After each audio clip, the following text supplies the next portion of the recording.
Hi guys, welcome back to my channel, and if you're new, welcome. Today I decided to film this Valentine's Day makeup look. We getting it popping for Valentine's Day, and I'm going to be showing you guys an outfit that I received. Yeah, so I received these two dresses from KINIKISS. They're super cute. Like, I feel like it's like the perfect outfit to wear for Valentine's Day. Nice day out date or a nighttime date. It can be worn for both, like either occasion, day or nighttime. They fit super nice.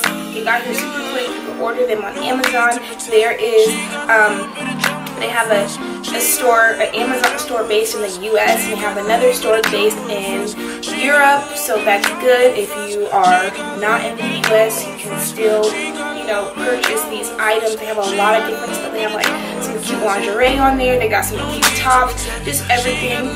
So if you guys like the dresses that you're gonna see me wearing, make sure you guys go check out their website. I'll leave the link down below to the website. Yeah, like I said, got here super fast. From the time that they emailed me and I placed the order, it got here in like 2-3 days. And then, so yeah, make sure you guys will follow me on Snapchat and Instagram, Jamie with 8 eyes and an E. I go live every day on Facebook too. So yeah, I do little Instagram tutorials and just all kinds of shit. So if y'all want to see that, make sure you guys are following me on all those platforms. Let me know what else you guys would like to see, and I'll see you guys in my next video.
I want.